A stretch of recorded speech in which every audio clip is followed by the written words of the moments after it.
Hello everyone, welcome back. We are into a very interesting topic called as heart.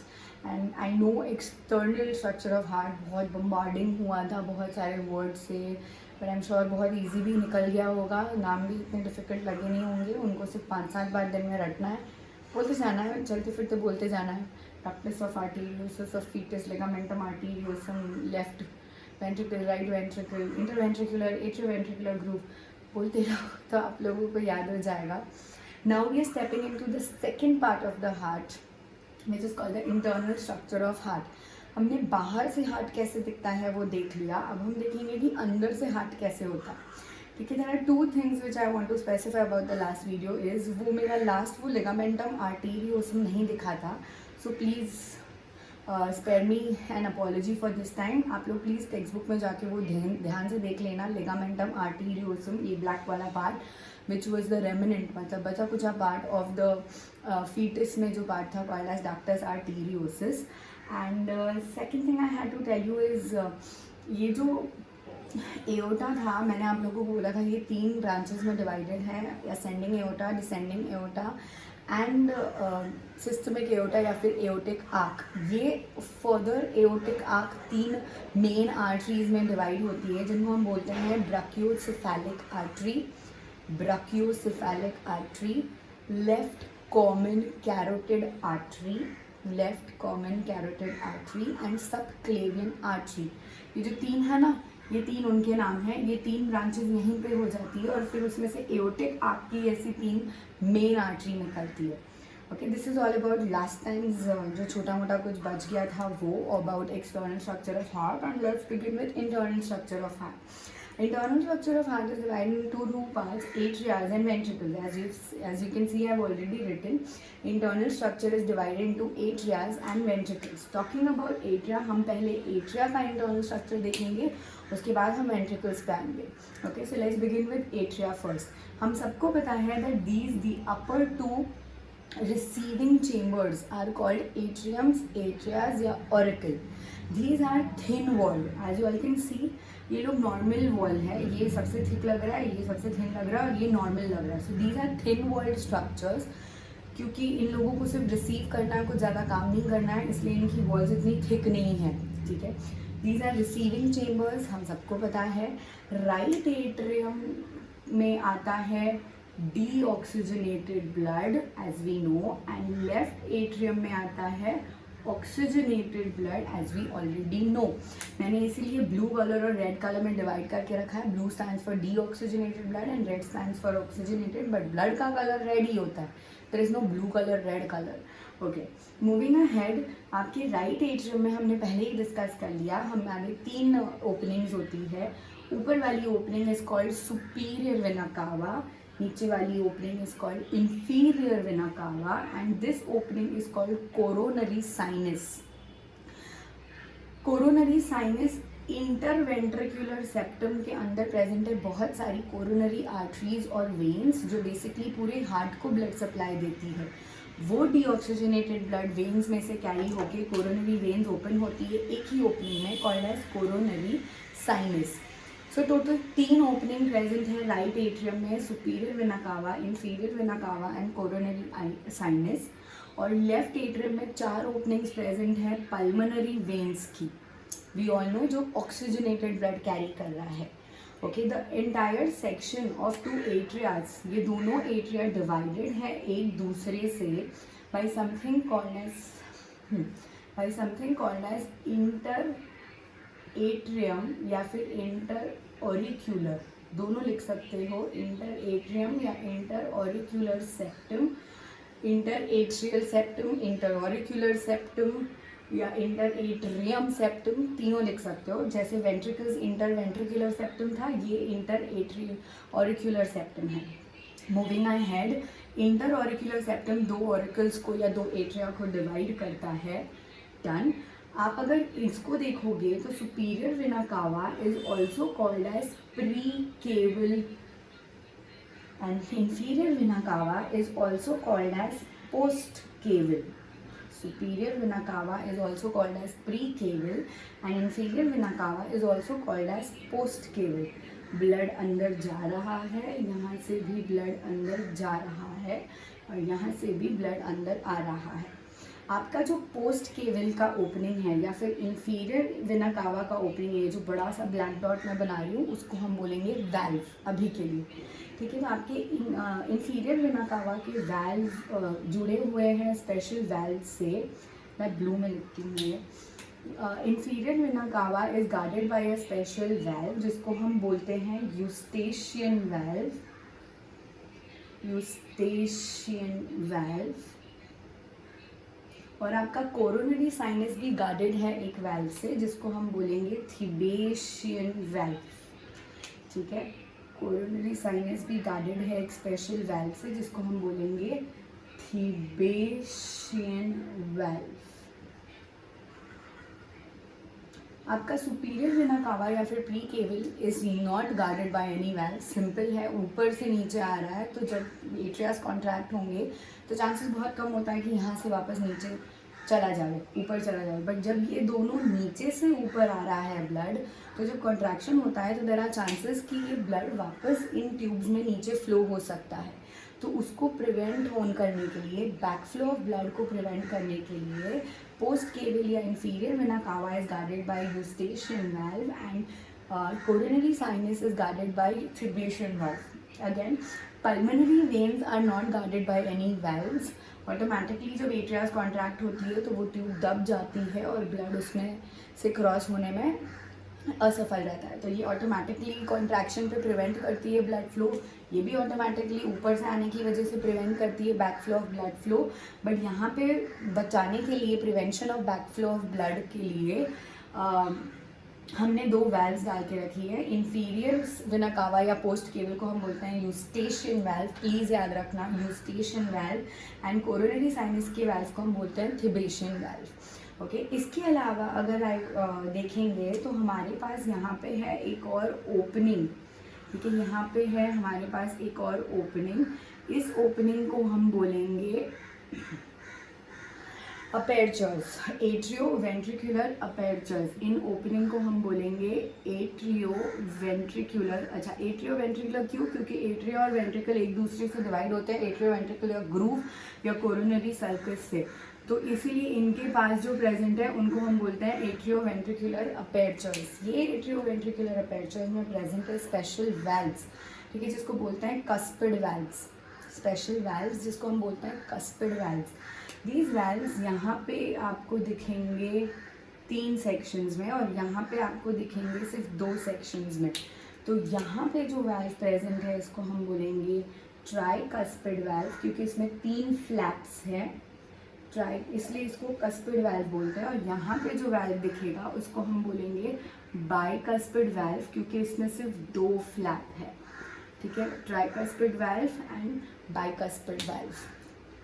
Tricuspid valve right atrium से blood को right ventricle में जाने में help करता है। और अगेन कस्पिड वाल्व है तो it will prevent back flow. और बाइकस्पिड वाल्व भी लेफ्ट एट्रियम से लेफ्ट वेंट्रिकल में ब्लड को जाने में हेल्प करता है। Again prevention of back flow of blood भी प्रिवेंट करता है। तो in this way atrio ventricular apertures, the opening of atrias into ventricles, ठीक है, the opening of atrias into ventricles is called atrioventricular aperture, जहाँ पे right side में it is guarded by tricuspid valve and left side में it is guarded by bicuspid valve. In this way you will understand that this is all about atrias. Okay, before we begin with ventricles हम छोटा सा revision और कर लेते हैं। ठीक है, और उसके बाद we will continue again ventricles, talking about the internal structure of atrias. ठीक है, एट्रिया डिवाइडेड है 2 पार्ट में, right atrium left atrium. Right atria carry करता है deoxygenated blood, left atria carry करता है ऑक्सीजनेटेड ब्लड। राइट एट्रियम में present right atria और लेफ्ट एट्रिया डिवाइडेड है एक दूसरे से by a section called as interauricular septum, by a section called as interauricular septum. आपका राइट एट्रियम में प्रेजेंट है 3 ओपनिंग और लेफ्ट एट्रियम में प्रेजेंट है 4 ओपनिंग। राइट एट्रियम का जो 3 ओपनिंग है वो है एक प्री केवल या सुपीरियर वेना कावा, एक पोस्ट केवल या इंफीरियर वेना कावा और एक कोरोनरी साइनस। लेफ्ट एट्रियम में प्रेजेंट है 4 ओपनिंग जिनको हम बोलते हैं पल्मोनरी वेन्स। ये लाती हैं सारा deoxygenated blood from the body, ये लाती हैं सारा oxygenated blood from the lungs. Now talking about these two, इन दोनों गार्डेड है वाल्व से। सुपीरियर वेना कावा या post caval is guarded by Eustachian valve, coronary sinus is guarded by Thebesian valve. Okay, ये दोनों एट्रियाज ओपन होते हैं दोनों वेंट्रिकल्स में इनटू एन ओपनिंग। उस ओपनिंग को हम बोलते हैं एट्रियो वेंट्रिकुलर अपेर्चर। ओपनिंग को हम बोलते हैं atrio ventricular aperture. The atrio ventricular aperture is guarded by a special valve. That valve is called as tricuspid and bicuspid, या फिर इन जनरल हम उनको बोलेंगे कास्पिड वाल्व्स। ठीक है, तो राइट साइड को जो कंट्रोल कर रहा है वो ट्राइकास्पिड है और लेफ्ट साइड को जो कंट्रोल कर रहा है वो बाइकास्पिड है। बाइकास्पिड का दूसरा नाम है माइट्रल वाल्व या माइट्रल वाल्व, जो भी बोल सकते हो। दूसरा नाम है माइट्रल वाल्व। इसका ट्राई इसलिए क्योंकि 3 फ्लैप से बना है, इसका बाय इसलिए क्योंकि 2 फ्लैप से बना है। With this we finish total information about atria.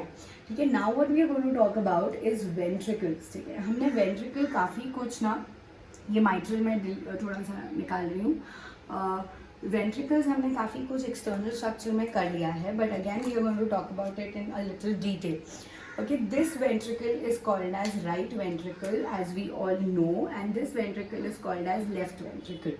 Right ventricle carry करता है deoxygenated और left ventricle carry करता है oxygenated. We all know. ये वापस divided है एक बीच के section से called as interventricular septum या interventricular sulci. ओके, इनकी जो ये ओपनिंग्स दिख रही हैं, ये है एक राइट एट्रियम से जाती हुई, सॉरी राइट वेंट्रिकल से जाती हुई opening called as pulmonary trunk या फिर pulmonary aorta, and left ventricle से जाती हुई सिस्टमिक एओर्टा या फिर सिर्फ एओर्टा। ये जा रही है ब्लू कलर वाली, जा रही है टूवर्ड्स द लंग्स, जो राइट और लेफ्ट में डिवाइड हो जाती है, राइट और लेफ्ट में। एंड दिस रेड वाली जो एओर्टा या सिस्टमिक एओर्टा जिसको हम बोलते हैं, ये जा रही है बॉडी ऑर्गन्स के पास ऑक्सीजनेटेड ब्लड लेके। ओके, अगर आपको ध्यान रहे तो ये दोनों भी गार्डेड है स्पेशल वाल्व से, and these valves are called as semi lunar valves. ठीक है, these valves are called as semi-lunar valves. I'll just write it here. The opening of pulmonary trunk and systemic aorta are guarded by a special valve called as semi-lunar valves. दोनों का नाम same है, semi-lunar valves. ये क्या करते हैं, जब blood यहाँ से एंटर करता है तो ये लोग प्रिवेंट करते हैं उसका बैक फ्लो होना, semi-lunar valves. डन। इसके अलावा इफ यू सी यहाँ पे the bicuspid and the tricuspid valves have these special structures here. Okay, the bicuspid and the tricuspid valve has these special structures. These structures are called as these structures are called as chordae tendineae. ठीक है, these structures are called as chordae tendineae. दोनों तरफ same है guys, they are not different. दोनों तरफ same है, कॉर्डे टेंडिने। ये जो स्ट्रक्चर्स दिख रहे हैं इनको हम बोलते हैं कॉर्डे टेंडिने। अब आप लोग देख रहे हो यहाँ पे ये उबड़ खाबड़ स्ट्रक्चर है। ये जो surface of the inner walls of ventricles है या ल्यूमन बोलते हैं जिसको हम, एकदम इनसाइड वाला बेसमेंट मेम्ब्रेन, ये जो अंदर है ना वो थोड़ा रिजेस और फिशर्स के साथ है, थोड़े खड्डे और उबड़ खाबड़ जैसा है। That is called as trabeculae carneae या फिर कॉलमने कार्ने। ठीक है, कॉलमने और ट्रबैक्यूले कार्ने, कॉलमने और trabeculae carneae. What do you mean by this? Heart है, हार्ट के जो वेंट्रिकल्स हैं, वेंट्रिकल्स की जो इनर वॉल है वो बहुत ज़्यादा उबड़ खाबड़ और थोड़े रिजेस और फिशर्स और खड्डों वड्डों के साथ है। This is because it gives maximum area for coronary arteries and veins to supply blood to the entire heart and for conducting system of heart. ज़्यादा एरिया मिलता है क्योंकि ये थिक भी है। Left ventricle is thicker than right ventricle. I tell you the reason why again. ठीक है, moving ahead, आप देखोगे ये रेड कलर के जो स्टिक्स हैं ये है कॉर्डे टेंडिने। ये जो खड्डे हैं इनको हम बोलते हैं कॉलमने और ट्रबैक्यूले कार्ने। और यहाँ पे आप देखोगे यहाँ पे प्रेजेंट है special muscles called as papillary muscles. ठीक है, दीज मसल्स जो कॉर्डे टेंडने को ऐसे अटैच करके रखे हुए हैं. These muscles are called as papillary muscles. Papillary muscles. अभी ये मैकेनिज्म समझो. Papillary muscles. अब ये मैकेनिज्म समझिए आप. What am I talking about is simple. ये जो वाल्व है, ये वाल्व सपोजिंगली ये बाइकास्पिड ट्राइकास्पिड वाल्व है, ठीक है. बाइकास्पिड ट्राइकास्पिड वाल्व ये एक पंखा है सीलिंग का. ये पंखे को ना हमने कुछ धागों से बांध के रखा हुआ है. ओके, वो जो धागे हैं उनको हम बोलते हैं कॉर्डे टेंडने, ठीक है. हमारा जो फ्लोर है ना उसको हम बोलते हैं कॉलमने और ट्रबैक्युलर कार्ने. और फ्लोर के ऊपर हमने कुछ ऐसे रॉक्स रखे हुए हैं जिसको हम बोलते हैं पैपिलरी मसल्स. ये धागे उन रॉक्स से बंधे हुए हैं. जैसे जैसे फ्लोर कॉन्ट्रैक्ट होता है वैसे वैसे ये रॉक्स भी कॉन्ट्रैक्ट होते हैं, वैसे वैसे ये धागे खींचते हैं. जैसे ही धागे खींचते हैं बाइकास्पिड ट्राइकास्पिड वाल्व खुल जाते हैं. जैसे जैसे फ्लोर रिलैक्स होता है ये रॉक्स पैपिलरी मसल्स भी रिलैक्स होते हैं. जैसे ये रिलैक्स होते हैं कॉर्डे टेंडने भी रिलैक्स हो जाते हैं. जैसे ही वो रिलैक्स हो जाते हैं बाइकास्पिड ट्राइकास्पिड वाल्व फिर बंद हो जाता है. In this way, opening and closing of tricuspid and bicuspid valve is guarded by chordae tendineae with the help of papillary muscles, and the floor is called as columnae or trabeculae carne. In this way, we finish the entire ventricles part also.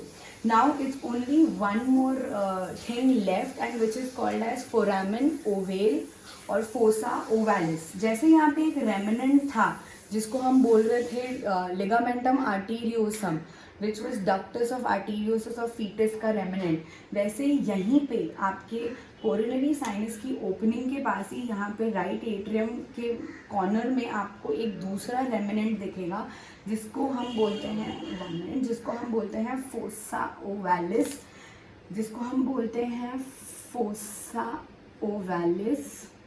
जो remnant है आपके what did I say? Sorry, foramen of ovale का या फिर foramen ovalis का. So in this way ये वाला खड्डा भी ओपन होता है फीटस में राइट एट्रियम में. जब बेबी बर्थ लेता है उसके 2-3 दिन बाद ये खड्डा भी बंद हो जाता है. तो वाल्व में छेद है दूसरा यहाँ पे, this has to get closed, ठीक है. इसको हम बोलते हैं फोसा ओवालिस. जो रेमिनेंट है फोरामेन ओवालिस का, इसको हम बोलते हैं लिगामेंटम आर्टीरियोसम, जो रेमिनेंट है arteriosus of ductus of foetus का. In this way we finish the entire part of internal structure of heart. In case of any query और any doubt, do let me know in the comment section guys. Please let me know whatever doubt you have and I will definitely try and solve it. तब तक के लिए पढ़ते रहिए right and left पूरा internal and external structure. So thank you so much and stay healthy, stay safe, keep studying.